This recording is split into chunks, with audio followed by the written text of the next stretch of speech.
fighting, unfortunately, fighting is the one sport, be it boxing or MMA.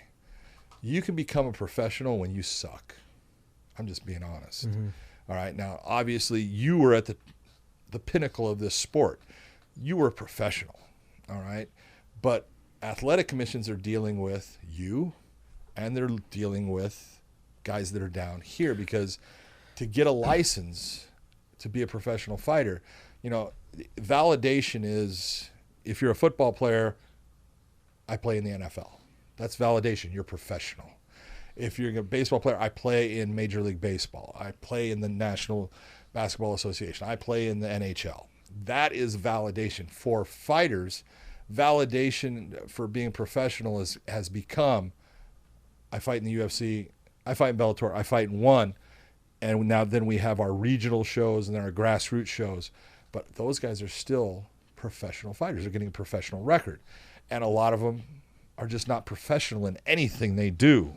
Yeah. The conversation is, I fight pro. That's how it comes across. Then they'll say like, "Oh, do you fight in the UFC?" And they're like, "Oh, I'm almost there." Or like, exactly. But that's a crazy perspective. I never really thought of that. Like when you're saying, when you're a professional football player, you're in the NFL. Bingo. There's no.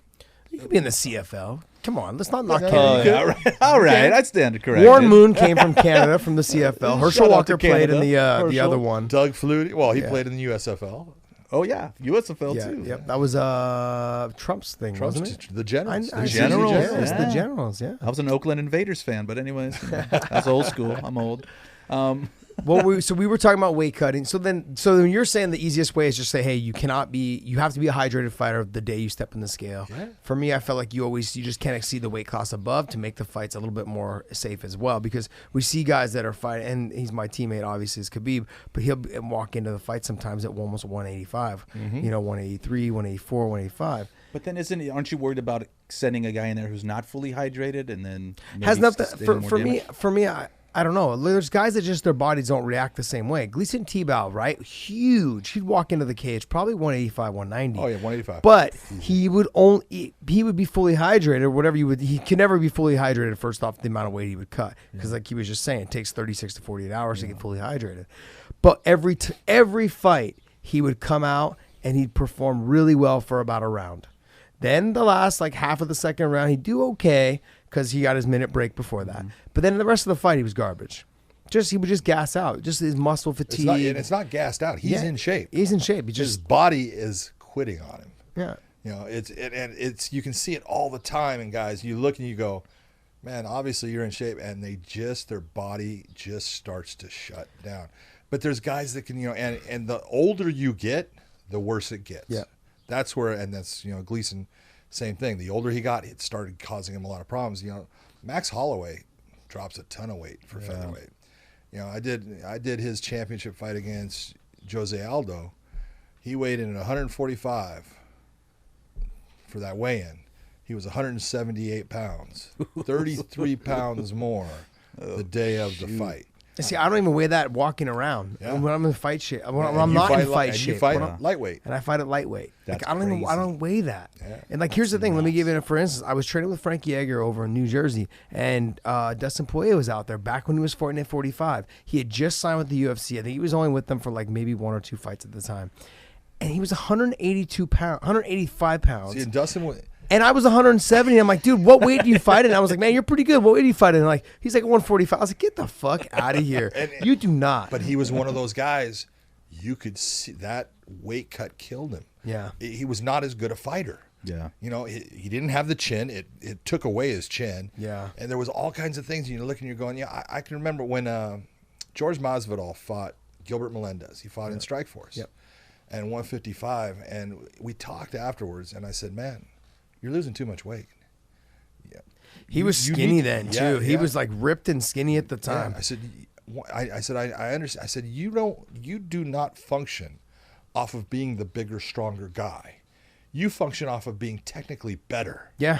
And you saw that with KJ Noons. When he fought KJ Noons, he fucked KJ up. Oh, yeah. That was probably one of the most devastating fights I've seen someone take. And you could look at his fight against Till. Yeah. Okay? I mean, he looks small. Yeah. Comparatively. Well, Darren Till's big. Yep, he is. He's huge, and he's too big for the weight class. Yeah.